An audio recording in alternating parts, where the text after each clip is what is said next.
Ice on the inside of bedroom windows on a January morning. The smell of coal smoke rising from 1,000 terraced chimneys before the street was awake. The sound of a brass band rehearsing above the working men's club on a Thursday night, carrying across rooftops that everyone in that street had known their entire lives. Britain in the 1950s and 1960s had a specific, legible character built up quietly over generations. The streets knew who lived in them. The institutions knew who they served.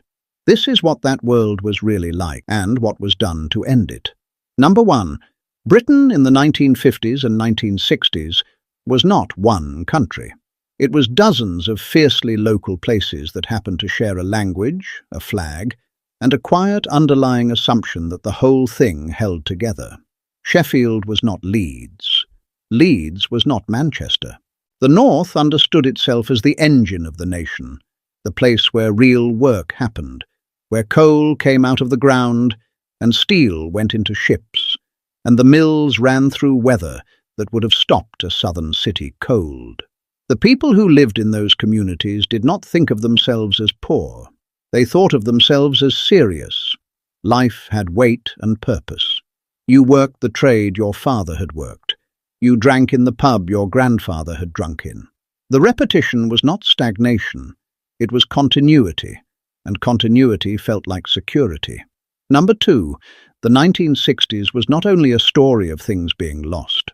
Before the losing came something that is easy to forget now, a genuine, wide, felt sense that things were getting better. The NHS had existed for barely a decade, and it worked. You could see a doctor without waiting weeks. You could see a dentist without spending money you didn't have. The council served you rather than processed you. Fines were few and low. The streets were clean and largely safe. Knife crime was not a concept most people had reason to think about. Social mobility was real and visible, not a political slogan. Working-class children were reaching places their parents had never imagined. The Beatles from Liverpool, Tom Jones from Pontypridd, Twiggy from Neasden. These were not anomalies held up as inspiration. They were evidence that the social contract was functioning, that the country being built after the war was one in which where you started did not have to be where you finished. The optimism was not naive, it was earned by observable reality. Number 3, the children of that Britain had a freedom that has no modern equivalent and is almost impossible to explain to anyone who grew up without it. A child in Kirkby, near Liverpool in 1960, would set off in the morning with a group of friends, walk 2 miles to Spinney Woods, climb trees for hours, and arrive home at tea time with no adult supervision between departure and arrival. Nobody panicked. Nobody called anyone. The arrangement was simply understood. You went out. You came back for tea. What happened in between was your own business. In London, on streets that today carry a different reputation, children roller skated and played football and came and went freely because the doors were left unlocked so they could always find their way home. The kids were healthy because they were physical. They were confident because they were trusted. The freedom was not recklessness. It was the natural result of living in a place where the social environment was legible and the threat level was genuinely low. The games cost nothing and required nothing except other children and a street. Building dens. Making go-karts from scrap wood, rope and wheels salvaged from wherever wheels could be found. Penny for the guy. Knock and run. Kick the can. Marbles in the gutter. Conkers in October. You used what was available because what was available was all there was. And that constraint produced a self-sufficiency that nobody designed and nobody needed to fund. Those children did not know they were having the best of it. That is almost always how it works. Number 4. The Bobby on the Beat was an institution that older Britons return to when they describe this era, and the consistency with which they do so is itself the evidence. The beat policeman of 1960s Britain was not a law enforcement officer in the modern sense. He was a neighbourhood figure. He knew the children on his streets by name. He knew which families were struggling and which were steady. He walked those streets with a granularity of local knowledge that no patrol car and no database has ever replicated. His idea of dealing with a child who threw something at his helmet was to follow the child home, stand in the garden, deliver a firm and specific telling off, and then walk away. No arrest, no forms, no court. Proportionality was instinctive because the relationship between the officer and the community was personal rather than procedural. If anything went wrong, you found the bobby. That was the instruction given to children all across Britain in those years, grounded in the expectation that the bobby would actually help. That expectation was not universal, and it was not without failure, but it was widespread enough to constitute a genuine daily reality, and its absence now is felt most sharply by the people who grew up inside it. Number 5. The high street was infrastructure. Not retail, not a destination, not a leisure experience. Infrastructure. The butcher, the baker, the greengrocer, the fishmonger, the chemist, the ironmonger, the post office, the wool shop, the shoe repair. Each independently owned. Each run by someone who lived nearby, knew regulars by name, and extended informal credit when times were tight. Going to the Saturday market in Derby or Huddersfield or Wolverhampton was not an errand. It was participation in the life of the place. You encountered your neighbours. You heard local news before the evening paper carried it.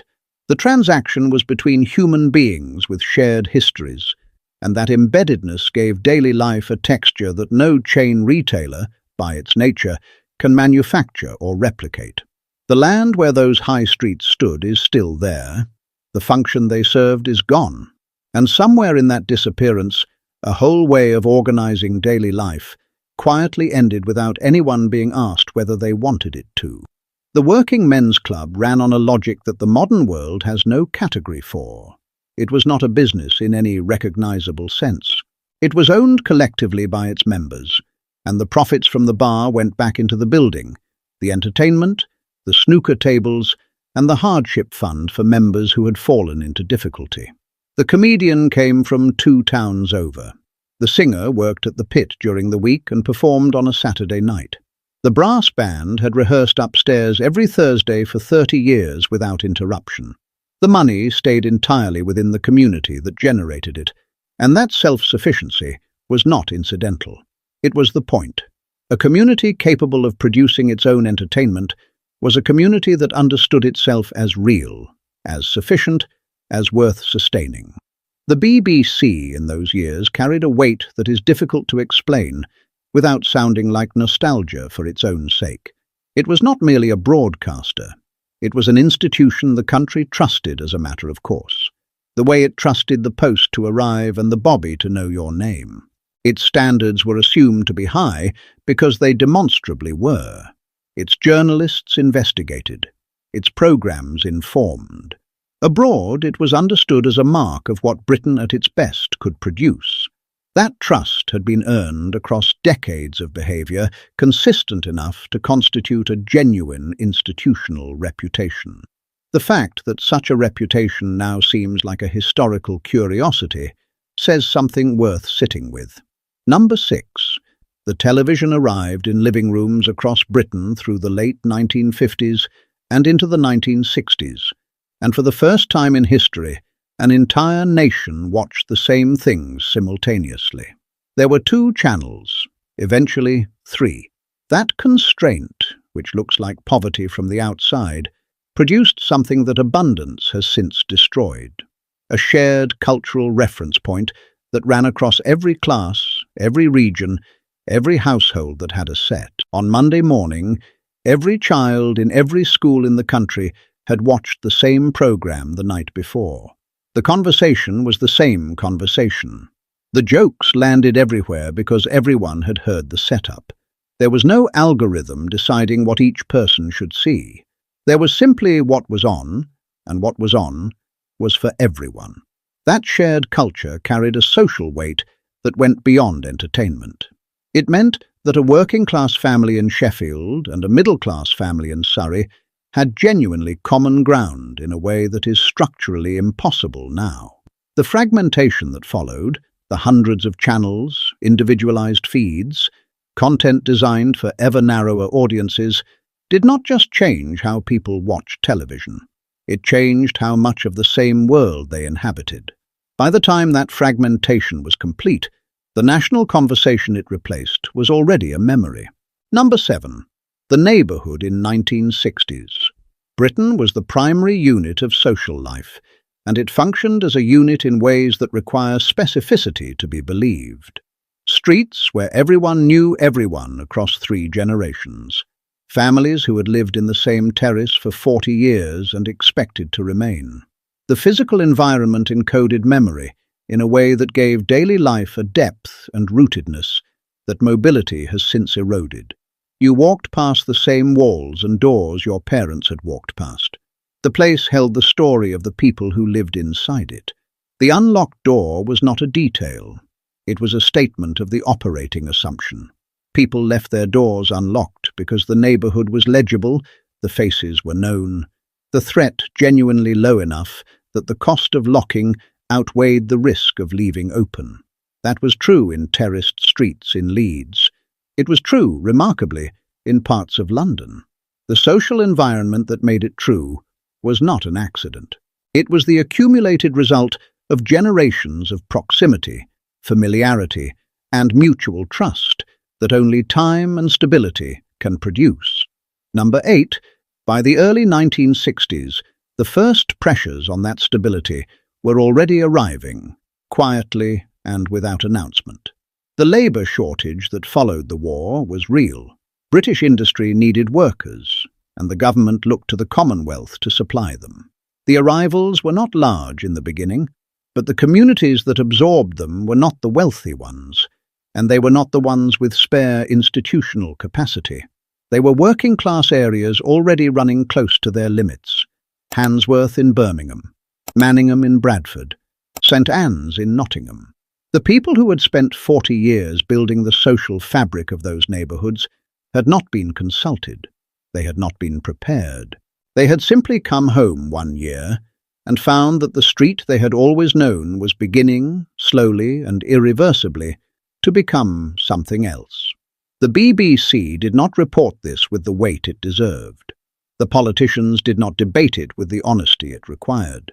The people who felt it most directly were told, in the language of the time, that their discomfort was a provincial failing rather than a legitimate response to a real and rapid transformation. The conversation they wanted to have was not the conversation the institutions were willing to host.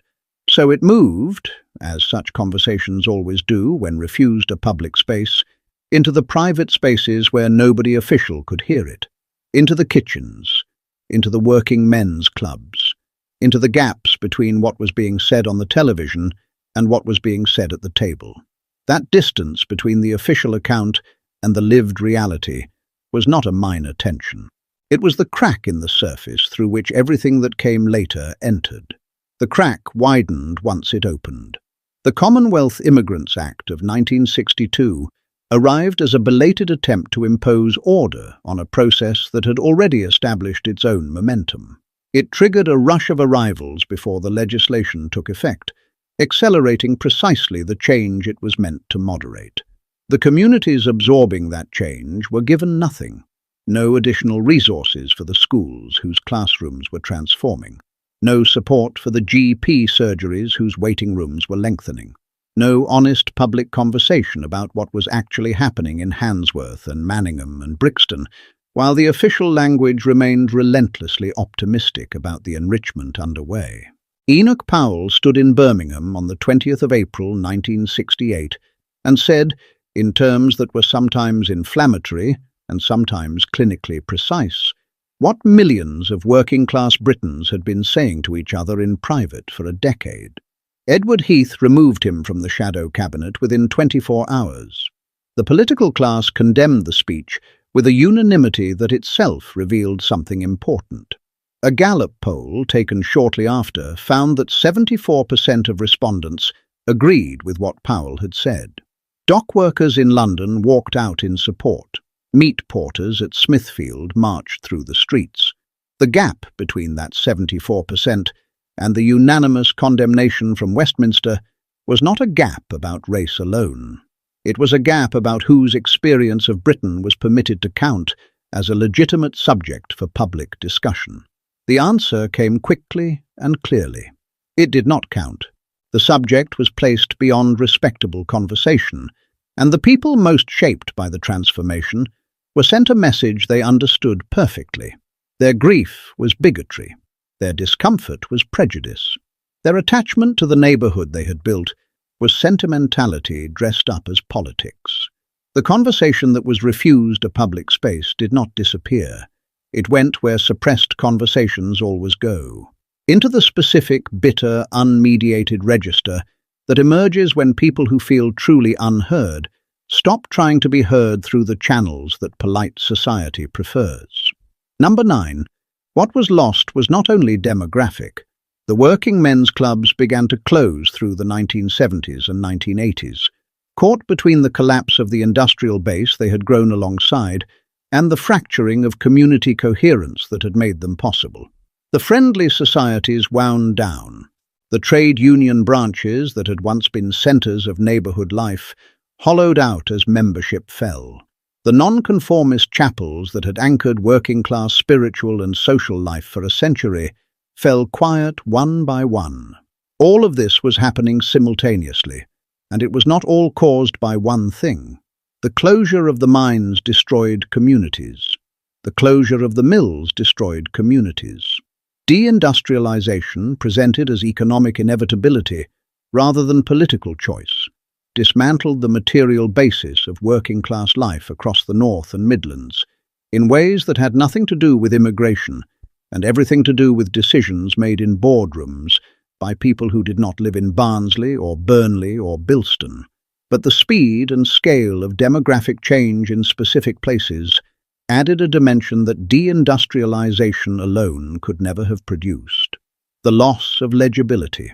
A street in Handsworth in 1975 that had been readable for 60 years, where the faces were known and the social rules were shared and the language was held in common, had become a place where those certainties no longer applied. An older man walking those streets was not only reckoning with the factory closure, he was reckoning with a neighborhood that no longer operated in the language he spoke, that observed customs he did not recognize, that smelled of food he could not name. His disorientation was real and deep. Nobody in authority considered it their responsibility to help him make sense of what had happened to the world he had known his entire life. That absence of care was itself a decision. Number 10. The Britain of those years is not coming back. The terraced streets of Handsworth and Manningham are not going to return to what they were in 1955. The working men's clubs are not going to reopen. The beat Bobby, who knew every child by name, is gone. What is not settled, and what too few people in authority have been willing to examine honestly, is the question of how it happened and who bore the cost. The cost was not shared equally.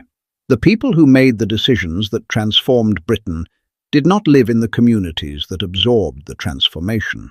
They lived in places that changed gently, gradually, with institutional support that the working-class towns of the North and Midlands were never offered. The grief belonged to one part of the country. The decisions belonged to another. Nobody has answered for it. The land is still there. The country that occupied it is long gone.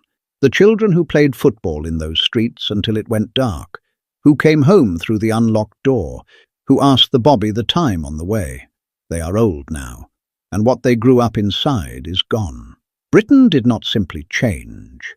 It was changed. The institutions that should have managed that transformation with honesty chose instead to manage the conversation about it, and the communities caught inside the gap between those two things have been living with the consequences ever since. We gained a more diverse country. We lost something that had taken centuries to build and was undone in a generation without anyone being asked. Both things are true. The honest position is to hold them together. What do you remember about the Britain that existed before it changed? This was retro Britain, where the past is still.